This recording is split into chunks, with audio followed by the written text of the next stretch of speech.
안녕하세요. 나합격 유기농업 기능사의 꽃쌤입니다. 파트 3 유기농업 일반에서 챕터 3 유기원예에 대해서 배우도록 할게요. 여러분, 원예 하면 뭐가 생각나세요?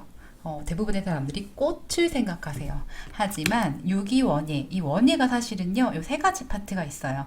채소, 과수, 화해가 있습니다. 이 세 가지 파트가 원예거든요. 그래서 이거를 기르는 보통의 그런 장소가 시설이에요. 그래서 이번 파트 챕터에서는 채소, 가수, 화해에 대한 이야기와 이 시설에 대한 이야기를 해보도록 할게요. 먼저 원예 산업에 대해서 보고 갈게요. 원예는 규모가 밭, 시설 등 다양한 공간들을 먼저 얘기를 할 수가 있는데요. 시설, 특히 요새는 스마트팜에 대한 얘기를 하죠. 스마트팜에는 보통 이 원예 작물들을 주로 재배를 하거든요. 그 스마트팜에서 밀이나 뭐 쌀이나 그런 것들을 재배하지 않습니다. 왜냐하면 그런 것들은 단위 면적당 그 경제성이 크지가 않거든요. 이 원예 작물들은 값비싼 작물을 주로 얘기를 해요. 그래서 단위 면적당 수확량이 많거나 아니면 집약적으로 재배를 해서 그 수익성을 높일 수 있는 작물들을 주로 합니다. 그래서 경영적으로 봤을 때는 높은 수익성, 집약적인 재배, 그리고 시설 투자를 크게 하고요. 그리고 다양한 재배 방식과 그에 따른 재배 기술이 필요합니다. 상품적으로는 신선도가 굉장히 중요해요. 또 저장 시설 또한 장기간 보유할 수 있는 방법들을 연구를 하고요. 그래서 원예는 이런 공간에서 경제성이 큰 작물, 특히 채소, 과수, 화해 이런 작물들을 집약적으로 재배하는 농업 생산 활동이고, 이런 것들은 이제 경영적으로서 굉장히 의미가 있겠죠. 네, 그래서 이거의 원예의 분과인 세 가지 채소, 과수, 화해에 대해서 보도록 할게요. 채소는 신선한 상태로 주로 부식이나 간식으로 쓰이는 초본성 재배 식물이고요. 풀이라는 얘기죠. 그래서 이 쉽게 채취할 수 있는 풀, 소통 원활하게 해주는 풀 이런 것이고, 과수는 생식동은 가공하여 먹을 수 있는 나무, 목본성을 얘기하는 거예요. 그래서 나뭇가지에 과실이 맺혀 있는 모습을 상상하셔서 fruit tree 이렇게 얘기를 하고요. 화해는 꽃 또는 꽃을 관상하는 식물 얘기를 하고요. 풀이랑 꽃 이런 것들 가지고 있는 초본 식물들을 얘기합니다. 네, 이거와 관련된 시설 원예를 보고 가실게요. 시설 원예는 다양한 기상 조건에도 견딜 수 있어야 되는 거예요. 그래서 내구성, 역학성이 매우 높고요. 그리고 작물에게 자라는데 최적의 환경 조건, 그리고 편한 관리 작업 능률을 높일 수 있는 구조여야 되고요. 튼튼하고 오래 사용할 수 있게 되어야 되고요. 처음에 이걸 설계할 때 시설비가 적게 들고 구조가 굉장히 간단하면서도 이제 튼튼한 그런 부분들이 있어야 됩니다. 그래서 이제 시설에 대한 전체적인 환경 특이성을 보고 보면요. 시설은 사실 외부와 그 노지와는 비교되는 특징으로 일교차가 굉장히 커요. 그래서 시설 내의 그런 부분에 따라서 위치별로 기온 분포가 굉장히 다릅니다. 그래서 시설의 맨 위 천장이라든지 아래든지 그런 온도차가 좀 차이가 나요. 그래서 환풍기를 틀어서 교류를 시켜주는 부분이 있어요. 또한 시설의 피복 자재, 이제 덮어주는 그 기본 자재에 따라서 광질, 광량이 따르기 때문에 피복 자재를 잘 선택해야 돼요. 그리고 골격 자재가 가리는 부분에 따라서 광 분포가 불균일할 수가 있거든요. 그리고 수분도 자연 강우가 차단되기 때문에 인공 관수, 관비 시설이 굉장히 필수적이고요. 또 환기가 자유롭지 않기 때문에 공중 습도가 매우 높은 특징을 가지고 있습니다. 토양 또한 자연 강우가 없기 때문에 염류가 쌓여지기가 쉬워요. 그래서 이거에 따른 연작 장애가 일어나기가 쉽습니다. 바람 또한 없기 때문에 유해가스가 포함되고 환기, 그래서 이제 환풍기 기계가 절대적으로 필요합니다. 그리고 또한 이런 시설 내에서는 이제 이산화탄소 12, 탄산가스를 12를 인위적으로 해서 광합성량을 높입니다. 그래서 전체적인 시설의 환경은 노지보다는 뭔가 부족하고 또 뭔가 이제 약하고 인위적으로 해줘야 된다는 그런 느낌이 있지만, 전체적으로 이런 것들을 관리만 잘해주면 노지보다는 훨씬 더 단위 면적당 수확량을 높일 수 있는 그런 조건이 있다는 점, 그래서 인위적으로 만들 수 있는 환경 조건이 된다는 점을 알아두세요. 네, 그래서 시설의 종류와 특징을 보고 갈게요. 보통 우리나라 시설은요, 유리 온실과 플라스틱, 비닐 온실 두 가지로 구분을 하거든요. 먼저 유리 온실을 보고 갈게요. 보통 유리 온실을 우리나라에서 많이 하진 않아요. 평당 한 120, 한 100만 원 정도의 그런 비용이 드는데, 유리 온실의 종류는 지금 한 모양으로 봤을 때 6가지로 볼 수가 있어요. 근데 이제 지형별로 그리고 금액적인 부분에서 다양한 그런 구조를 선택해서 만들 수가 있거든요. 먼저 외지붕형부터 볼게요. 이건 한쪽 지붕형이라고 하고요. 북쪽에 벽에 기대어 남쪽 면에 지붕을 만들어요. 그래서 이쪽이 이제 북쪽에 이제 기댄 거죠. 벽인 거죠. 벽에 기대어서 남쪽이 이러니까 우리가 남향의 집을 방향을 선호하잖아요. 아파트 사실 때. 그래서 남향의 빛을 많이 받아서 이제 여기 빛을 많이 받는 구조로 하고요. 이런 경우는 소규모일 때 이용을 합니다. 그리고 4분의 3 지붕형, 같은 말로 3쿼터형. 그래서 부등변식 온실이라고 보는데 여기 3대1, 3대1의 비율을 가지고 남쪽이 이렇게 3위 그런 넓은 부분이 있어요. 그래서 여기가 또 북쪽이겠죠. 여기가 남쪽이고. 그래서 채광 및 보온성이 좋고요. 가정용, 학교, 교훈용 온실로 이용됩니다. 그래서 이런 부분 작은 온실이기 때문에 방향이 동서 방향으로 이루어져 있어요. 네, 세 번째 고는 양쪽 지붕형인데요. 좀 많이 이용되는 형태입니다.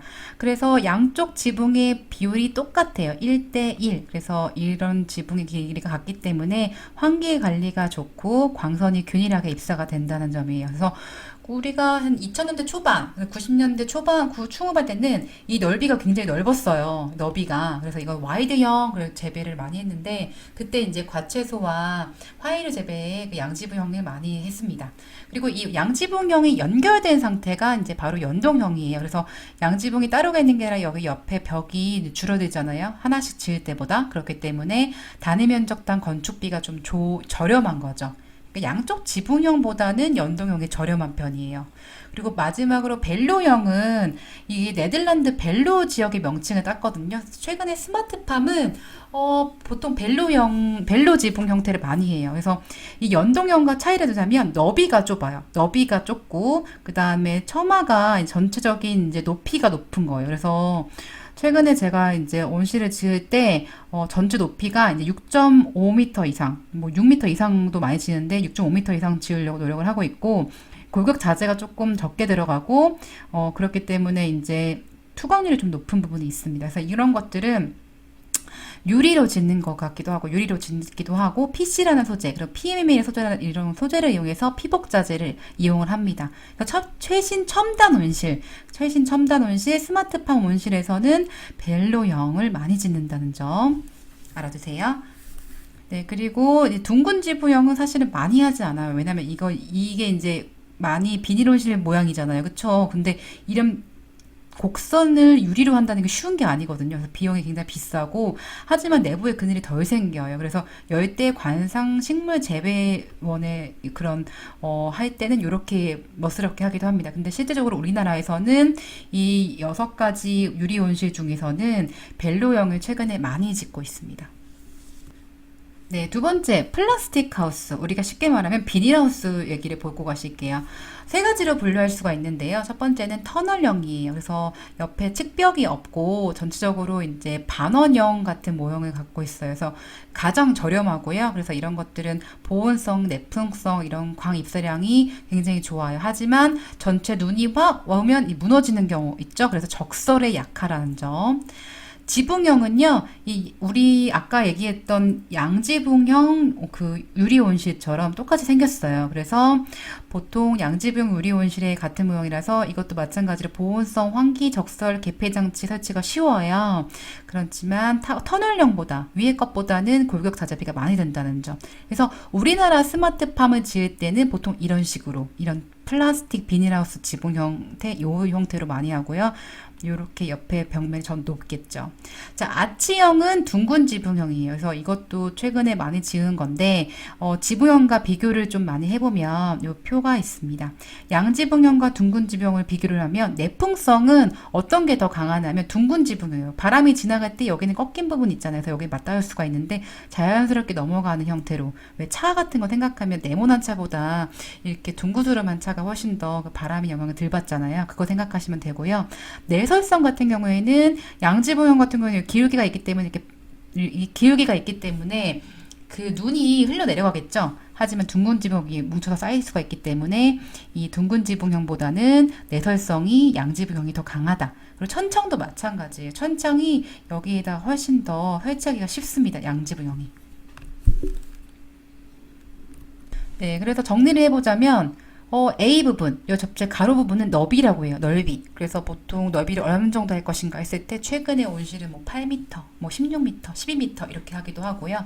옆에 측벽, 처마 높이라고 하는데 측고라고 합니다. 측면 높이를 여기라고 보고요. 전체, 바닥에서부터 전체 높이까지를 동고라고 합니다. 그래서 보통 동고가 몇 미터야 했을 때 최근에는 뭐 한 7m 이상라고 볼 수도 있고, 많이들 물어보는 게 이제 측고예요. 측고가 몇 미터 했으면 좋겠냐 이렇게 얘기하는데, 최근에 스마트팜 온실은 한 6m 정도, 6m 이상까지 바라보고 있다는 점 기억해 주세요. 네, 그리고 마지막으로 특수 온실이에요. 공기하우스가 있는데 이중 필름 사이에 공기를 넣어서 그 공기압으로 하우스 형태를 유지하는 시설이에요. 근데 이거는 이제 골격이 없기 때문에 골격 자재가 가릴 수 있는 그 빛보다는 그런 게 없겠죠. 그러니까 광투가성은 좋겠지만 사실 오래 갈 수 있을지는 의문이에요. 이동형 하우스는 시설 전체를 레일 위에 놓고 전동 장치를 이용하여 자유로 이동하는 시설. 비가림 시설은 이제 간이 시설인 거죠. 자연 강우를 차단하기 위해서 피복제를 덮어준 시설이라 포도 재배할 때 많이 이용하고요. 펠레트 하우스는 시설의 지붕과 벽에 이중 구도를 만들어서 펠레트를 충전하여 보온 유지하는 시설들을 이야기합니다. 그래서 이런 것들은 야간 실내 온도를 유지하는 시설로 많이 이용이 됩니다. 네, 그래서 시설의 종류를 좀 보셨다면 이제 세부적인 골격 자재를 볼게요. 골격, 뼈된 거죠. 그래서 형광재가 있어요. 자르는 면이 일정한 형상으로 된 강철 자재고, 이건 뭐 H형광, I형광, L형광 뭐 이런 것들 종류가 있습니다. 그리고 이 형광재는 보통 유리 온실, 특수 온실, 스마트팜 온실에 많이 이용이 되고요. 철제 파이프 같은 경우에는 이제 비닐 온실에 많이 이용이 돼요. 그래서 아연을 용융 도금해서 생산해서 내구 연한을 길게 할 수가 있고요. 네, 경합금제도 유리온실에 많이 이용이 돼서 알루미늄이 주재료고 가볍게도 하고, 그 다음에 녹이 세지 않기 때문에 이용하기도 합니다. 그래서 뭐 유리온실로 할 건지 플라스틱 온실로 할 건지에 따라서 이걸 선택하는데, 당연히 경합금제가 비싸죠. 그쵸? 네. 네, 피복 자재를 보고 갈게요. 그래서 기본 골격을 세웠으면 거기 덮어주는 그런 이제 비닐, 아니면 유리 이런 것들 보실 텐데, 유리라고 하면 판유리, 형판유리, 복층유리, 열선 흡수 유리 그런 종류에 따라 이렇게 구분을 하고요. 플라스틱 필름은 연질 필름, 연한 필름, 경질 필름, 좀 질긴 필름, 경질판 이렇게 미리수에 따라서 구분을 하기도 합니다. 그래서 기초 피복제는 사실은 PE, 폴리에틸렌이 가장 많이 이용이 되고, 판유리는 일반에서 3mm, 벨루용에서 4mm 이상 많이 쓰기도 합니다. 추가 피복제는 기초 피복제의 안팎으로 추가적으로 피복하는 건데요. 시설 외면에는 거적, 뭐 매트 이런 것들, 소형 터널, 지면 피복, 커튼, 차광 피복에 따라서 이런 피복제를 더 추가적으로 합니다. 그래서 뭐 보온이 필요하거나 아니면 반사가 필요하거나 이럴 때 추가적으로 하는 거는 추가 피복제다라고 아시면 될 것 같아요. 네, 그래서 이 피복제를 선택할 때는 재배 작물을 먼저 선택을 하고, 그 다음에 온실 종류의 모양, 내가 유리 온실인지 아니면은 비닐 온실인지, 그리고 어떤 작물을 기를 건지 이런 것들 종합적으로 판단해서 피복제 용도를 선택하고, 그 피복제의 규격까지 그리고 금액 부분까지 생각해서 선택을 하시는 게 제일 좋습니다. 보통 이제 피복 그런 비닐 피복은 5, 6년마다 한 번씩 교체를 한다고 해요. 그런데 교체하는 그런 원재료 값보다 사실 인건비가 굉장히 비싸기 때문에 그런 걸 잘 선택을 하셔야겠죠. 네, 그 다음에 냉방 시설입니다. 우리나라는 겨울철에 굉장히 춥잖아요. 그쵸? 일교차가 그리고 연평균 기온차가 굉장히 큰 나라이기 때문에 난방 시설을 잘해서 효율적인 경영 능력을 나타내야 되는데, 난방 기기들을 따라서 비교해서 보시도록 하겠습니다. 첫째, 온풍 난방기예요. 따뜻한 바람이 나오는 거죠. 그래서 전기 혹은 아니면 기름을 이용해서 송풍기가 공기를 따뜻하게 온도를 높이는 건데, 설치는 굉장히 쉽고 가격도 저렴해요. 하지만 실내 공기가 건조해지고, 또 온풍기가 갑자기 전기가 나갔다 그럼 온도차 변화가 굉장히 심합니다. 그런 게 좀 단점이에요. 두 번째, 온수 난방기는요, 보일러 생각하시면 돼요. 보일러는 따뜻한 물을 데펴가지고 이용하는 거잖아요. 그래서 방열관을 통해서 실내 온도를 높이고요, 넓은 면적의 온도를 균일하게 하기도 하고, 전체적으로 따뜻하게 해주는데 이제 천천히 시간이 걸리지만 온도가 급변하지 않는다라고 보시면 되는데, 온풍 난방기에 비해서는 온수 난방기가 당연히 비싸겠죠. 그다음에 세 번째, 증기 난방기, 증기. 보일러에서 만든 증기가 방열기에 보내고 또 여기 방열관이 또 추가적으로 있는 부분이 있겠죠. 그래서 그거 나온 열을 이용해서 온도를 높이는 거. 지중 난방, 보통 이거는 이제 네덜란드에서 많이 보이는 건데 지하에 전열선 파이프 이런 것들을 통해서 온도를 높이는 방법입니다. 그래서 제일 많이 쓰는 부분은 온수 난방 혹은 온풍 난방 이런 것들이 있습니다. 자, 냉방 시설로는요, 팬과 패드, 한쪽 면에 패드를 설치하고요. 이제 축축한 패드를 설치하고 패드가 완전히 적은 반대편에 환기 팬을 설치하는 거예요. 그래서 선풍기를 생각하시면 되는데 선풍기를 그냥 트는 게 아니라 한쪽 면에 이제 뭔가 축축한 저온의 물이 흘러가는 부분이 있고 그 반대편에는 이제 선풍기를 틀어주는 거죠. 그래서 실내에 그 뜨거운 공기를 밖으로 배출하는 거. 그게 팬과 패드의 그런 방법이고요. 팬과 포그. 이건 안개잖아요, 안개. 그래서 안개를 사용하여 작은 몰입자를 온실에 뿌려주고 또 환기 팬에 설치해서 실내 공기, 뜨거운 공기를 밖으로 배출하는 것을 이야기합니다. 그래서 이거 팬과 패드, 팬과 포그 두 가지는 기화냉각법, 기화냉방법을 이용한 원리를 이용한 거예요. 네, 양액재배. 같은 말로 수경재배를 보고 갈게요. 시설재배 한 형태로 생육에 요구되는 무기양분, 왜 우리 필수 양분 17가지 있었잖아요. 그런 것들을 적정 농도로 용해시킨 양액과 배지로 작물을 재배하는 것을 말하는데 지하부, 그러니까 이제 식물의 그런 뿌리 부분의 환경을 인위적으로 조절하는 게 이제 수경재배 혹은 양액재배라고 합니다. 수경 재배하면은 품질과 수량성이 좋고 이제 청정한 재배가 가능해요. 그리고 생력화, 자동화가 이제 가능하고 연작이 가능하다는 점이 아주 큰 특징입니다. 하지만 이건 수경 재배 시설을 설치하기 위해서는 자본이 굉장히 많이 들겠죠. 그리고 양액을 만약에 잘못하면은 완충 능력이 없기 때문에 이게 뭐 스스로 이제 보완할 수 있는 능력이 양액에는 없잖아요. 그쵸? 그렇기 때문에 큰일이 나고 이런 거에 따른 전문 지식과 기술이 요구가 됩니다. 그리고 환경 변화에 쉽게 대처하지 못하기 때문에 병충해를 가장 큰 조건으로 이제 이것을 이제 경영하셔야 되네요. 그래서 그리고 또한 재배 작물의 종류가 많지 않아요. 그런 부분이 좀 아쉽다는 거. 그래서 사실은 제일 유명한 회사가 있어요. 우리나라에 팜에이트 회사가 있는데 거기는 카이스트를 졸업하신 그런 분들이 이런 것들을 수경 재배를 이제 널리 이제 경영하고 계시는데 거기서 주로 나오는 농생산물이 잎채소, 샐러드 채소예요. 그래서 그런 부분들 생각하셔서 수경 재배 알아두시면 됩니다. 네, 수경 재배 종류를 조금 보고 갈게요. 배지에 따라서 고형 배지경, 순수 수경 이렇게 보고 갈 텐데요. 고형 배지라는 건 딱딱한 그런 토양을 대체할 만한 무언가가 있는 거고요. 순수 수경은 물을 이용해서 하는 거예요. 그래서 고형 배지의 이제 예를 보고 가면 피트모스라는 그런 토양이 있어요. 그래서 이런 특수 토양을 가지고 작물을 재배하고요. 펄라이트라는 토양이 있습니다. 그래서 진주암 그런 것들을 1000도씨 이상 가열하여 팽창하여 만든 흰색의 입자를 가지고 재배하는 게 펄라이트 재배예요. 네, 보면은 이게 피트모스예요. 그래서 일반 토양이 아니라 이렇게 만든 특수 토양을 가지고 재배하는 게 고형 배지경 중에 이거는 이제 천연 배지인 거죠. 그래서 피트모스 재배. 네, 이게 바로 펄라이트예요. 펄, 진주, 하얗죠. 이 펄라이트를 이용해서 재배하는 방법이 이제 고형 배지경 중에 인공 배지 그런 것들이 펄라이트입니다. 그래서 이거는 흰색이고 아까 말씀드렸던 것처럼 무균, 무취의 그런 배지라는 겁니다. 네, 두 번째로 수경의 종류를 보고 갈게요. 뭐 여러 가지 수경이 있지만 굉장히 유명한 방막식 수경, 방막수경이라고 NFT라고 합니다. 약간 기울기가 있고 뿌리가 반만 공중에 노출되고 있기 때문에 양액의 양분을 이용하기 때문에 또 이런 것들은 반만 노출되어 있기 때문에 공기를 인위적으로 주입하지 않아도 돼요. DFT 담액수경이라는 거는 작물 뿌리가 양액이 계속 담겨져 있기 때문에 산소 공급기가 필요해요. 그래서 이렇게 두 가지 좀 깊이 보고 가세요. 네, 마지막으로 식물 공장, 플랜트 팩토리. 완벽한 환경 제어를 통하여 작물을 공장의 제품과 같이 생산하는 농업 체계를 말합니다.